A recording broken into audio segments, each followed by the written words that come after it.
Sur cette séquence, je vais vous montrer la conduite à tenir face à une personne qui a une obstruction complète des voies aériennes, tout en mangeant. J'arrive près de la victime, et là, la victime a les mains à la gorge, elle a la bouche ouverte, il n'y a aucun son qui sorte. Mathéo, tu m'entends? À ce moment-là, je vais le laisser dans la position où il se trouve, pour réagir plus rapidement. Je vais le pencher en avant tout en le soutenant, pour faciliter la sortie du corps étranger, et avec le talon de la main, je vais taper entre les omoplates vigoureusement. Naturellement, là je mime, jusqu'à 5 fois, maximum. Si au bout de 5 fois c'est sorti, on va le rassurer et appeler. Si c'est pas sorti, il faut passer à une autre technique.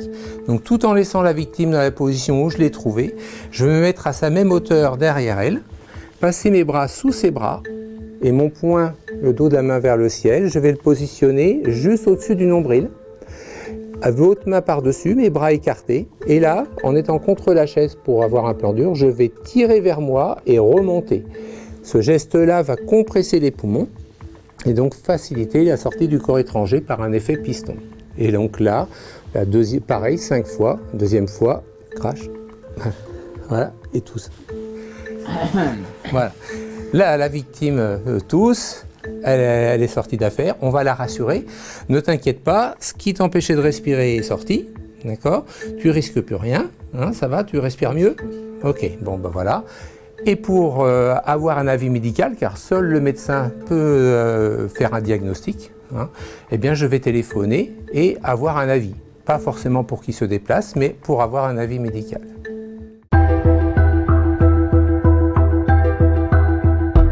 Dans cette séquence, on va aborder la conduite à tenir, à avoir face à une personne qui est inconsciente mais qui respire.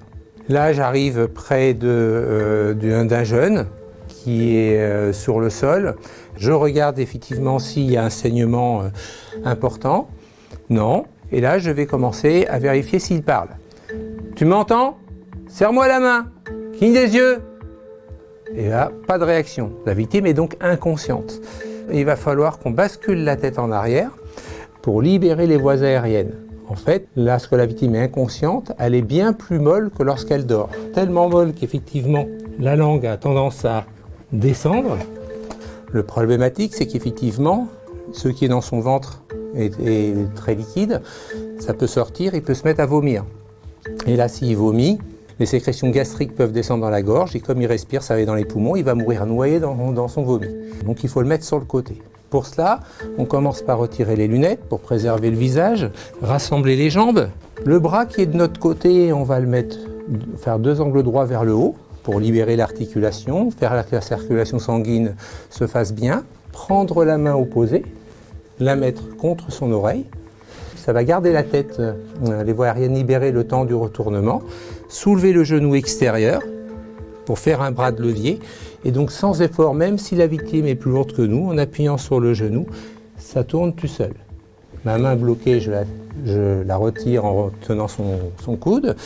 J'enlève le masque, j'ouvre sa bouche pour que les sécrétions gastriques, sanguines et salivaires puissent s'en aller. Et là, je vais stabiliser le bassin en mettant l'axe genou-hanche perpendiculaire au ventre.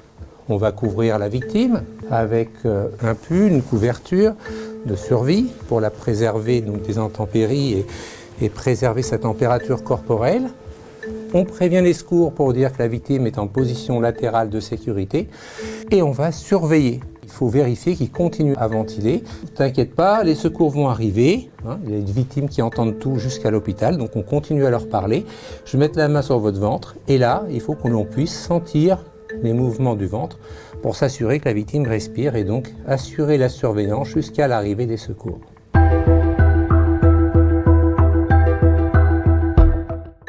Dans cette séquence, on va voir comment agir face à une personne adulte qui est en arrêt cardio-ventilatoire. J'arrive près de la victime, j'ai effectué la protection. Elle ne saigne pas. D'accord? Serrez-moi la main, madame. Clignez des yeux. Madame, vous m'entendez? Il n'y a pas de réponse. Elle est donc inconsciente. Comme on l'a vu avant, je bascule la tête en arrière pour vérifier si elle respire. Elle ne respire pas. Je ne vois pas son souffle, je ne vois pas son ventre, je ne sens rien. Elle est en arrêt cardio-ventilatoire. Là, tout de suite, ce qui prime, c'est d'alerter, puisque la meilleure chance de survie, elle est liée à l'arrivée précoce des secours. Donc on demande à quelqu'un, monsieur, vous pouvez aller alerter les secours et revenir qu'il y a un défibrillateur. Et on commence donc le massage cardiaque. Si on est tout seul, on met le téléphone sur haut-parleur et on fait les deux en même temps, l'alerte et le massage. Là, il va falloir compresser le cœur pour faire circuler le sang. On va donc choisir la ligne mammaire, on déshabille la victime, et avec le talon de la main, on va le positionner sur le sternum à la hauteur de la ligne mammaire. C'est là que se trouve le cœur. On met l'autre main par-dessus pour avoir plus de force, on soulève les doigts, on tend les coudes, on met les épaules à la perpendiculaire. Et là, il va falloir compresser le cœur de 5 à 6 cm pour pulser le sang jusqu'aux organes. C'est la profondeur qui est nécessaire pour alimenter en particulier le cerveau. 1 et 2 et 3 et 4 et 5 et 6 et 7 et 8 et 9 et 10 et 11 et 28, 29, 30. Le défibrillateur est un appareil qui va faire repartir le cœur. C'est en toute sécurité, alors que votre massage, les compressions thoraciques ont pour but de faire circuler le sang, mais ne font pas repartir le cœur dans la majorité des cas. Vous avez des électrodes, il vous suffit de les poser comme indiqué sur les dessins. Donc là, effectivement, on dit qu'il faut poser sous la clavicule droite, c'est ce que je fais, d'accord, et l'autre sous le bras gauche.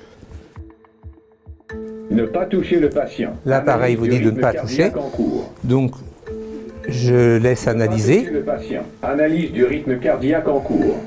Choc conseillé. Ne pas toucher le patient. Tout le monde s'écarte. Attention, écartez-vous. Là, il y a un choc électrique et on appuie sur le bouton. La victime peut bouger un petit peu. Et là, il n'y a toujours pas de réaction. Donc, je vais recommencer ma réanimation. Et vous avez vu, il y a un métronome qui vous indique à quelle vitesse masser. Voilà, et donc vous continuez les compressions thoraciques tant que l'appareil ne vous dit pas d'arrêter pour relancer une analyse ou tant que les secours ne sont pas arrivés. 2 insufflations.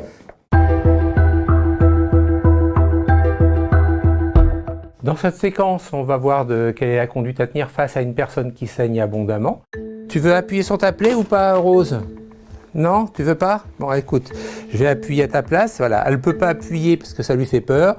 C'est donc moi qui vais appuyer et qui vais allonger la victime au sol pour permettre au sang d'irriguer toutes les parties nobles et donc préserver la conscience.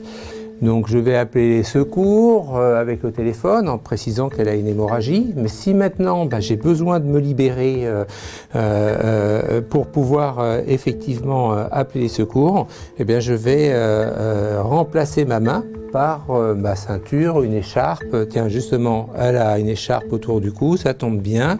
Avec ce lien large, je vais remplacer l'appui que je fais avec ma main sur le tampon qui accentue la pression sur sa main. Donc effectivement, je vais positionner le lien large et entourer tout le pansement pour comprimer le lien large à la place de ma main. Voilà, en veillant effectivement que toute la plaie soit recouverte. Je vais faire un nœud. Je rassure la victime, t'inquiète pas, tu vois, regarde, ça ne saigne plus, tu ne risques plus rien.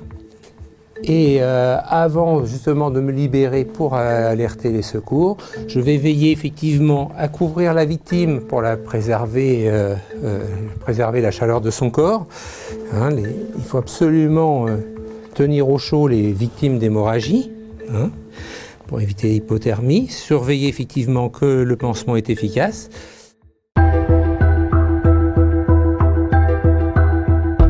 Là, on voit un petit peu la séquence par rapport à quelqu'un qui vient de se brûler avec une brûlure thermique chaude. Là, Rose a essayé de faire des crêpes, elle s'est fait mal. Donc, première chose qu'on fait, effectivement, on assure la protection et puis on voit la brûlure. Et là, en fonction de la couleur, de la localisation, de l'étendue, effectivement, ça sera grave ou pas. Là, effectivement, c'est grave parce que c'est un peu foncé. C'est en même temps, il y a des cloques, c'est étendu. Donc, on va commencer tout de suite par l'arroser doucement avec de l'eau tiède, tempérée, d'accord, donc 15-25 degrés, d'accord. On va arroser à brûlure, un petit peu au-dessus. Si elle ne supporte pas, on se met au-dessus pour que ça ruisselle et que ça ne lui fasse pas mal.